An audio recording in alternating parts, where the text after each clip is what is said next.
আমি সিনেমাতে আপাতত নেই, আমি সিনেমা করছি না।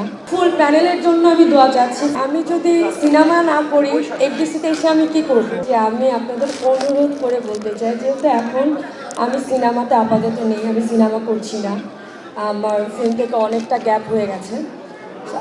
এফডিসিতে ঢুকতে গেলেও তো একটা পারমিশন লাগে বা একটা মাধ্যম লাগে যে আমি আপনাদের কাছে কানেক্টেড হওয়ার জন্য। সো আমার কাছে মনে হয়েছে যে হয়তো বা সেকেন্ড অপশন আমার জন্য নির্বাচন। তো আমি যদি সিনেমা না করি, এফডিসিতে এসে আমি কি করব?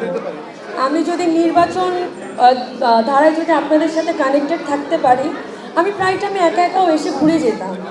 আমি যত দূরেই থাকি না কেন, আমি জানি না আমার প্রতি মানে ইন্ডাস্ট্রি হুট করে এত অল্প সময়ের মধ্যে এত টান চলে আসবে, আমি এটা একদমই বুঝতে পারিনি।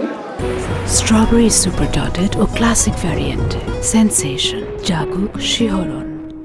আমি চাই আপনাদের সাথে থাকতে। আপনারা আমাকে সবাই দোয়া করবেন এবং আপনাদের ফুল প্যানেলের জন্য আমি দোয়া চাচ্ছি। ফুল প্যানেলকেই দোয়া করবেন, আমি আছি এবার শিবাসানু জয় চৌধুরীর প্যানেলে কার্যনির্বাহী সদস্য প্রার্থী হিসাবে। সবাই আমার জন্য দোয়া রাখবেন এবং আপনাদের মূল্যবান ভোট চেয়ে নিচ্ছি, সবাই দোয়া করবেন।